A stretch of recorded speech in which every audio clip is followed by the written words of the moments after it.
That was his plan, wasn't it? She had to think. Make herself think. Everything in the room was out of focus. The drugs. Kate tried to figure out what he might be using. What drug? Which one?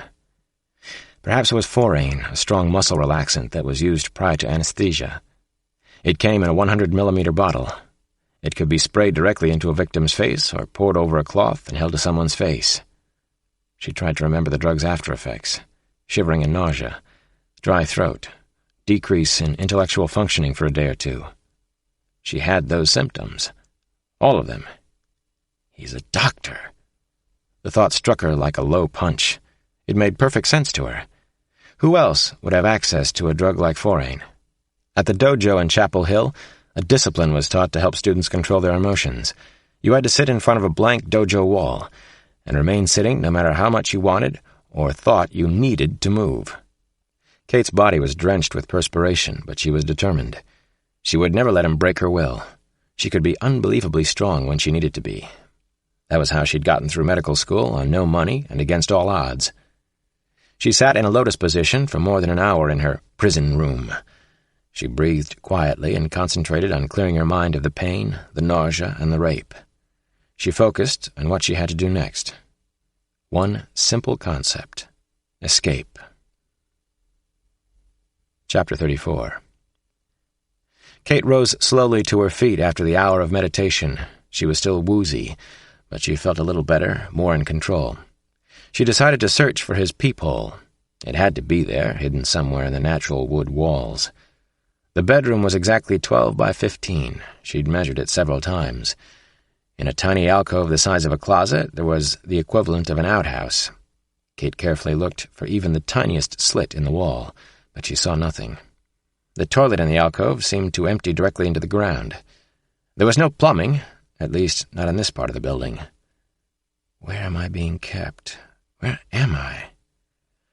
Her eyes watered from the acrid odor as she knelt over the black wooden seat and squinted into the dark hole. She had learned to put up with the overpowering smell, and only a single dry heave came this time. The opening looked as if it dropped about 10 or 12 feet. Dropped to what? Kate wondered.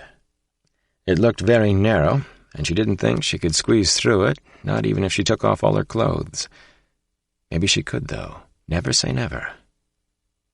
She heard his voice directly behind her. Her heart dropped and she felt faint. There he was, no shirt again, rippling muscles everywhere, but especially around his stomach and thighs. He was wearing another mask, an angry-looking one, crimson and bone-white swatches against a shiny black background. Was he angry today? Were the masks like mood rings for him? Not one of your better ideas, Katie.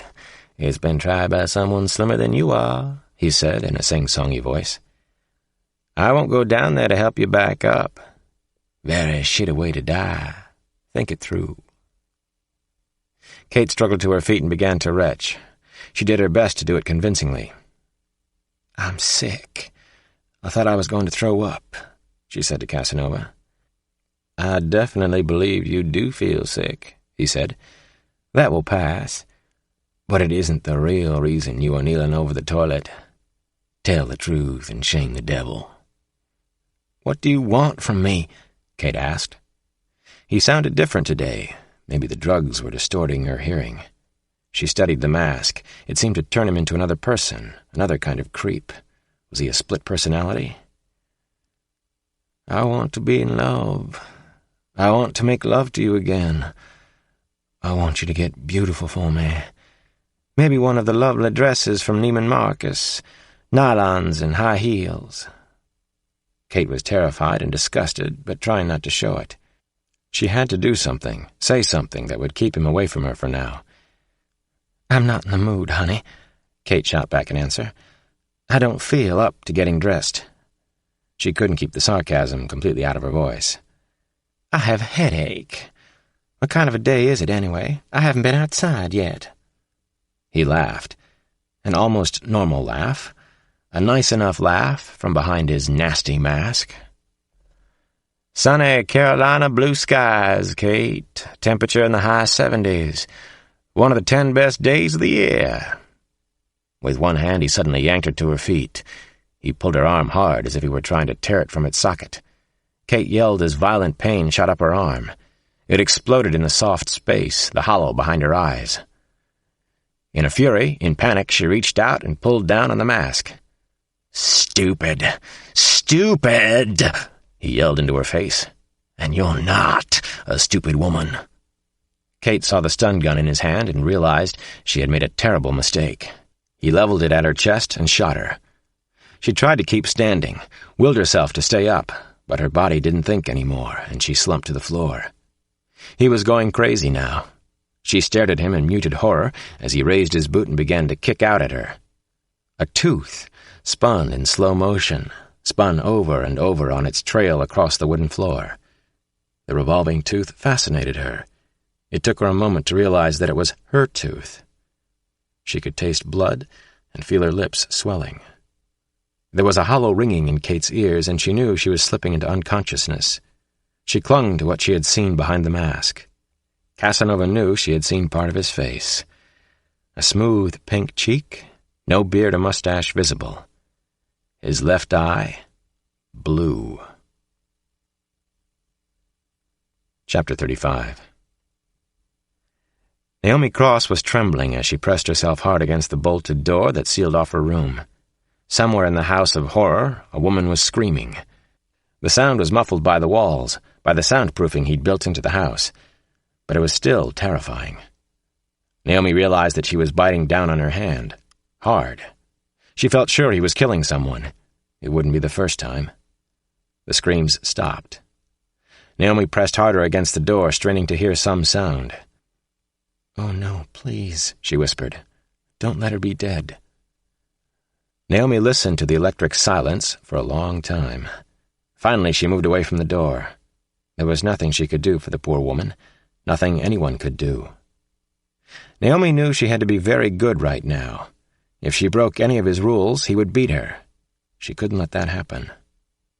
He seemed to know everything about her, what clothes she liked to wear, all her underwear sizes, her favorite colors, even the shades she preferred.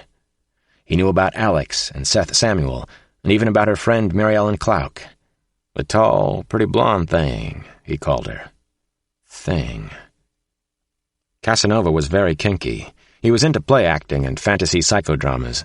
He loved to talk to her about pornographic acts, sex with prepubescent girls and animals, nightmarish sadism, masochism, gynecocracy, enema torture.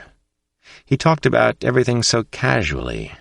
At times he would even be poetic, in a sick way.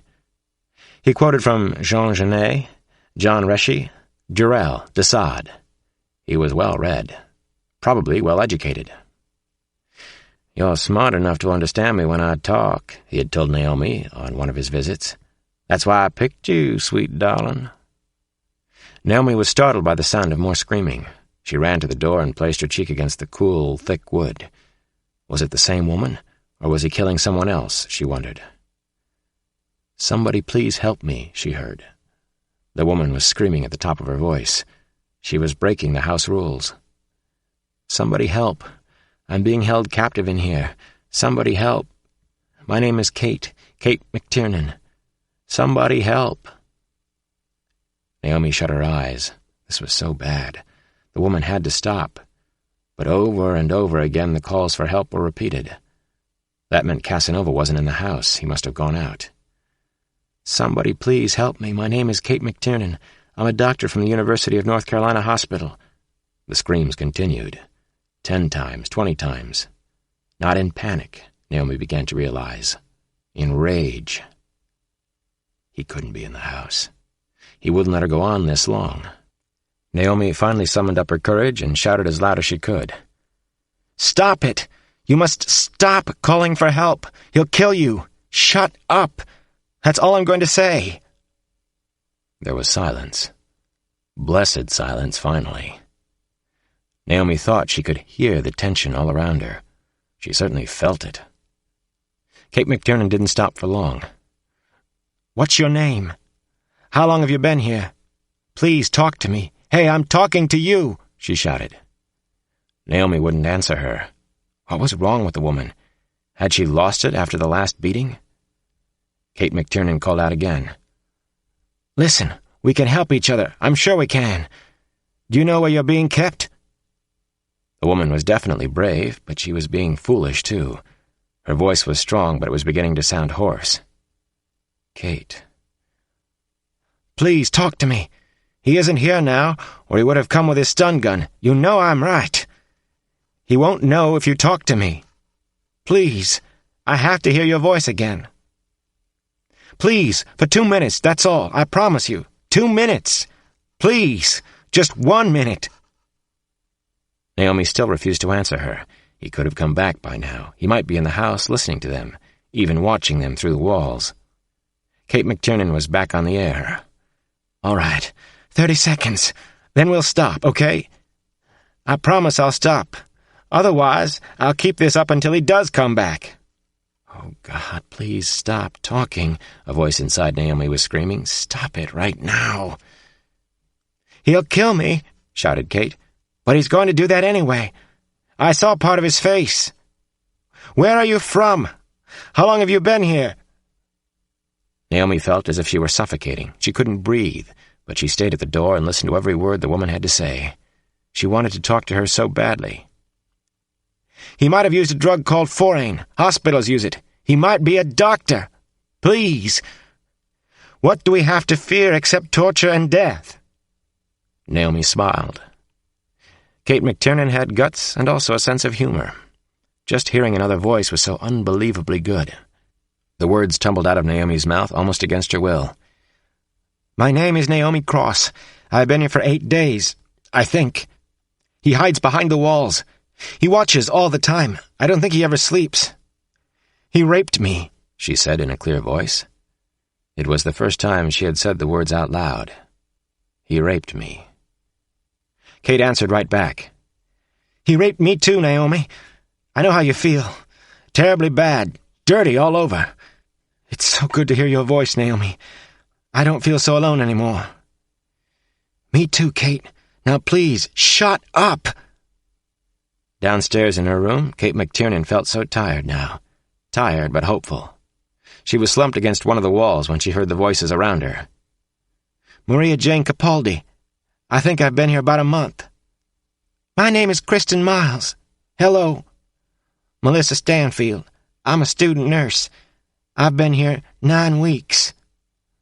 "Krista Akers, North Carolina State. 2 months in hell." There were at least 6 of them.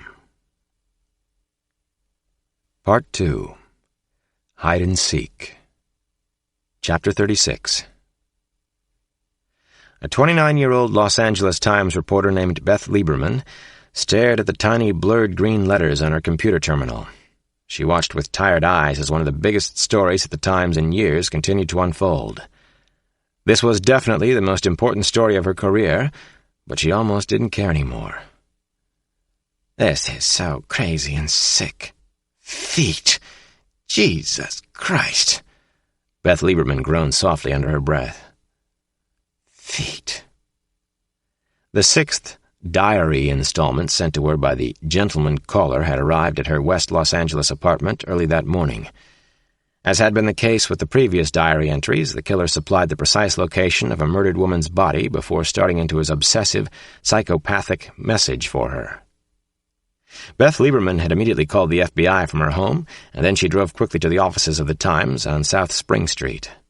By the time she arrived, the Federal Bureau had verified the latest murder. The gentleman had left his signature. Fresh flowers. The body of a 14-year-old Japanese girl had been found in Pasadena. As was the case with the 5 other women, Sunny Ozawa had disappeared without a trace 2 nights ago. It was as if she'd been sucked up into the damp, muggy smog. To date, Sunny Ozawa was the gentleman's youngest reported victim. He'd arranged pink and white peonies on her lower torso. "Flowers, of course, remind me of a woman's labia," he'd written in one of the diary entries. "The isomorphism is obvious, no?" At 6:45 in the morning, the Times offices were deserted and eerie. Nobody should be up this early except headbangers who haven't been to bed yet, Lieberman thought. The low hum from the central air conditioning, mingling with the faint roar of traffic outside, was annoying to her. "Why, feet," the reporter muttered. She sat before her computer, almost comatose, and wished she had never written